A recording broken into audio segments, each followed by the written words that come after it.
Hi and welcome back. As promised, I have a tag journal to share with you today, and you can see I have already cut some tags from Gelli prints and I folded them just like you see it here.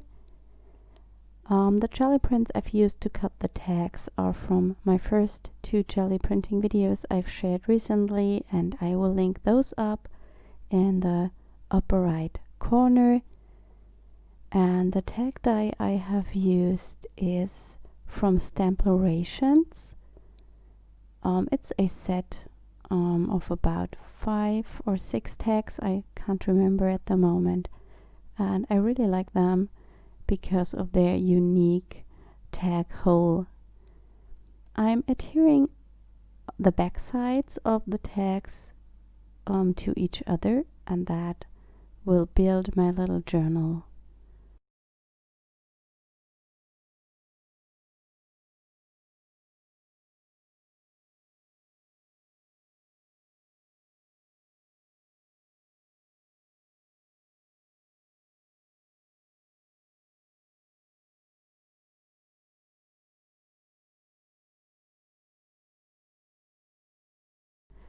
And I just do this to all of them. I start by adhering 2 together, and if when I am done with that, we will build the whole journal from all these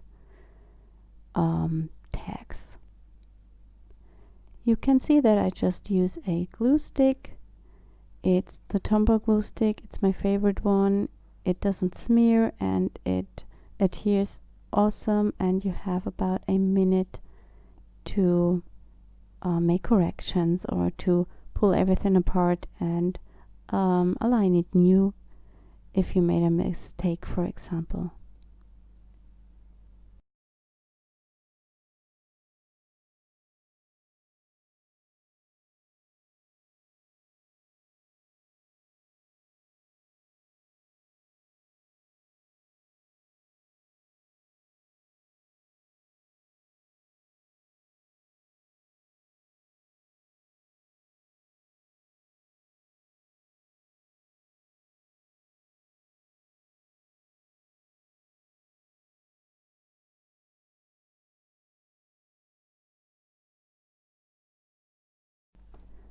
What I love about this tag journal is that the pages are almost done. You have wonderful backgrounds with beautiful colors, and there is not a lot more to do to finish up a spread, and that's something you can use or you can do when you don't have much time.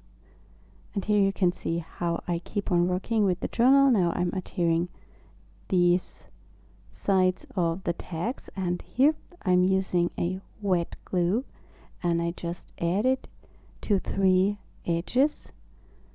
I add it to the spine edge and to the upper and to the bottom edge, and this means I will have a pocket later, and into these pockets that I'm creating now I can add some smaller tags.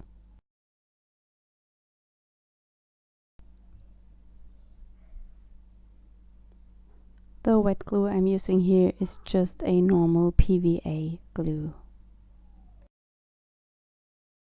You have to press everything together for a little while to make sure that it holds properly. And I keep on working like this. I'm using the next flap and I'm adding the glue to 3 sides of the paper, and then I'm adhering the next tags.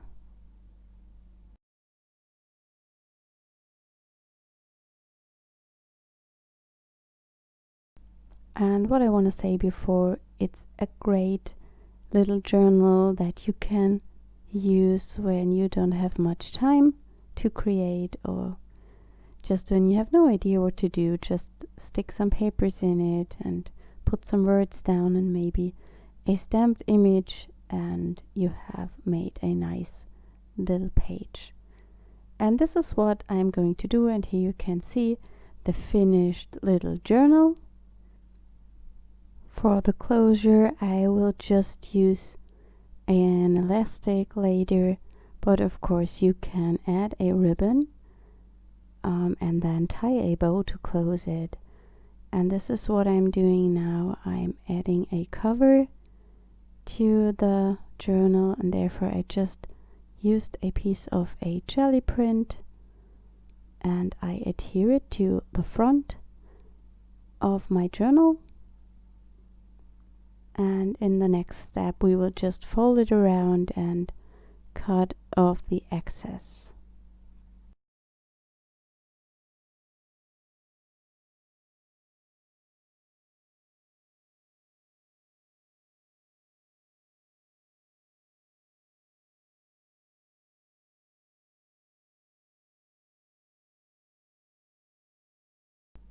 To make it even more special, you could also use a piece of fabric or a piece of faux leather.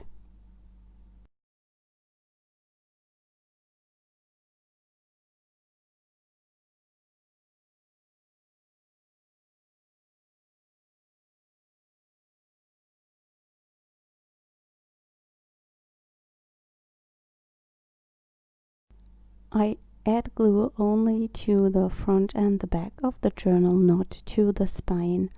If you add glue to the spine, you will not be able to open it without damaging the weakest part of the book, I would say. You need some room for the paper to work, if you know what I mean.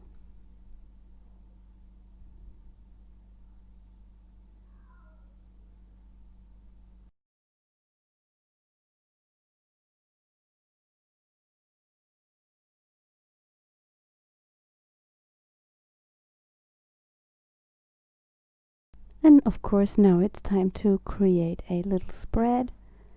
I will use this journal to just create some quick little pages, and on these tags that I will add later to the pockets, I want to note down some, I would say, thoughts or important things that I don't want to forget during the next year and what I've learned in the previous year. Here I'm using the B from the Inky Friend stamps, and this Gelli print I have made in my last video, which is also linked up in the upper right corner.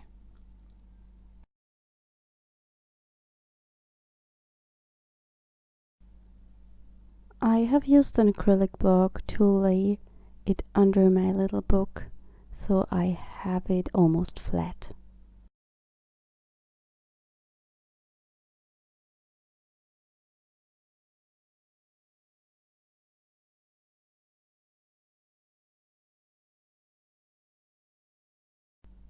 This is also a process that I really enjoy, putting together some collage elements and just arranging those to my spread and then sticking them down.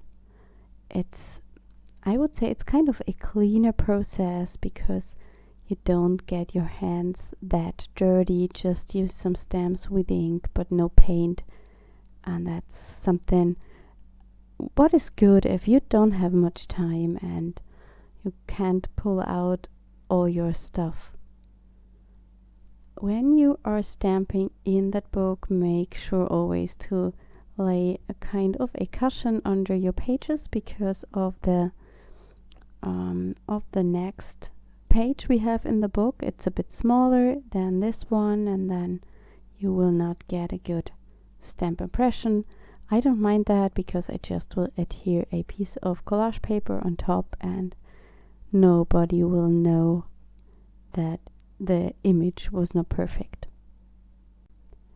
The flower stamp I've used here is one from my new carved collection stamps. It's made from a hand carved stamp. I believe I did this stamp 4 or 5 years ago. I can't remember, but it It's a long time and I have the original stamp already used in some of my older art journal pages.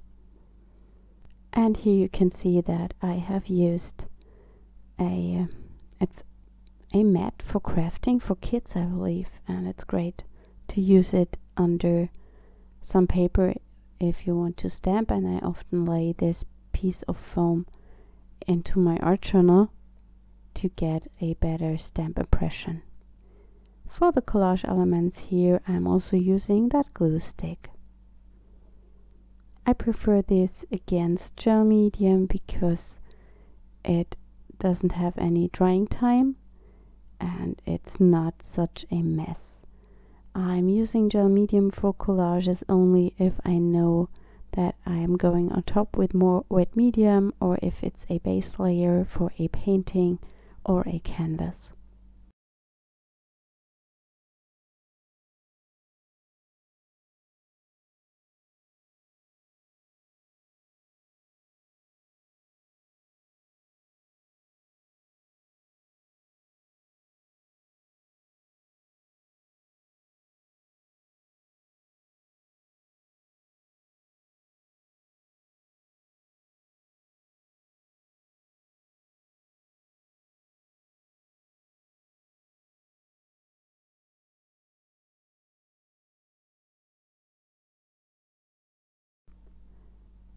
These leafy stamps are also from one of the Carved Collection stamp sets, and here I'm using it with an olive green ink.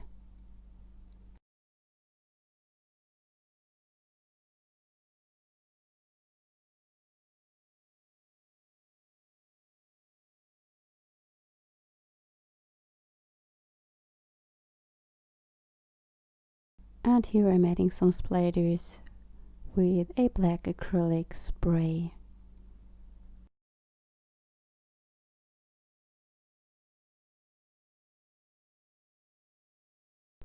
And here I'm working on one of the smaller tags that I want to put into one of the pockets.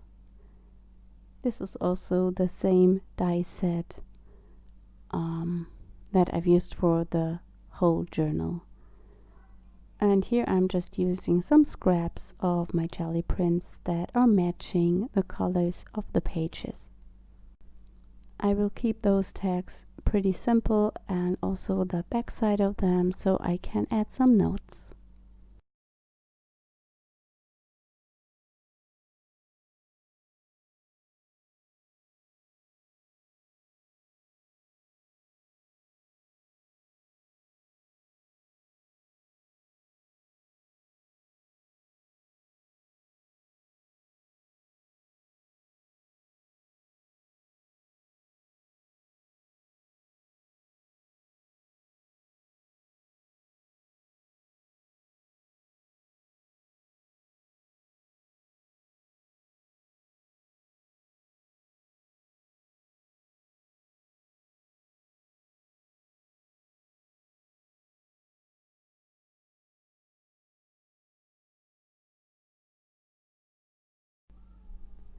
And now it's time for another little spread in this journal. And for this one I decided to use the bumblebee.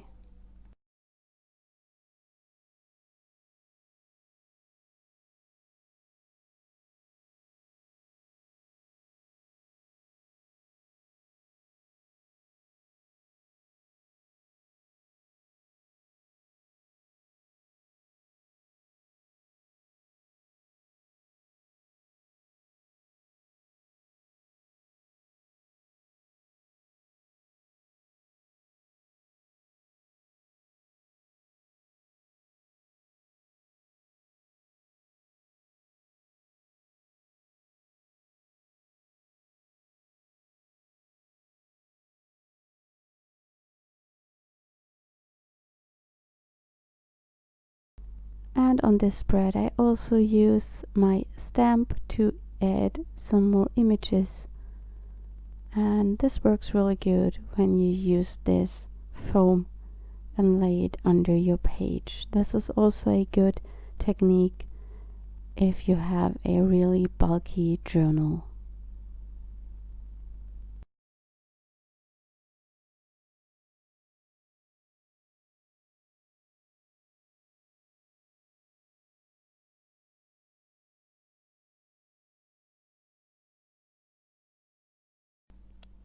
I really like stitching in mixed media projects, but I'm always too lazy to pull out my sewing machine, and then I don't think about stitching and I stick everything down, and then I think, oh, I could have added some stitching, so I just use a stamp for that. And to finish up the page, I'm just using some words.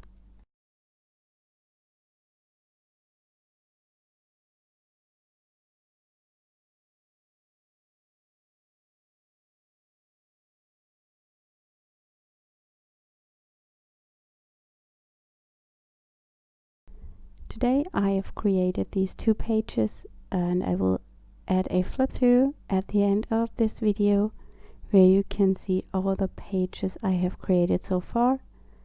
And I also have some images at the end of the video, and you will also find photos of each spread on my blog, and the blog post is linked up in the video description.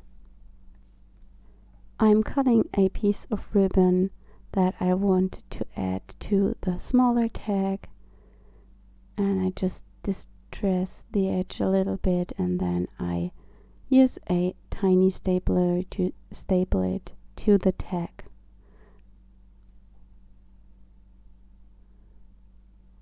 I plan to do this with all the tags I'm adding to the pockets, but then I lost this stapler tool on my desk, and I hope I will find it soon so I can add the ribbons to all the other tags.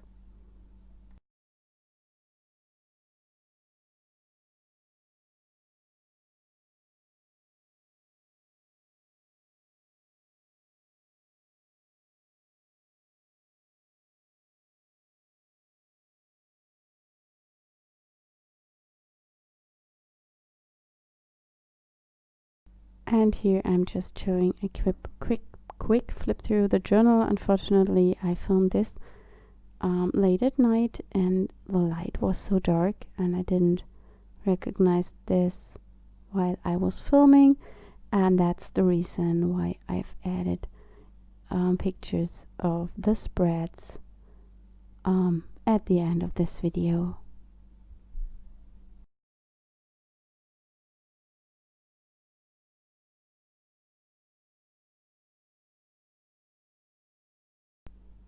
I have not done all the pages, but I will share all of them as soon as they are finished on my Instagram page, and just make sure you follow me there, and then I will give you some more inspiration what you can do with your jelly prints.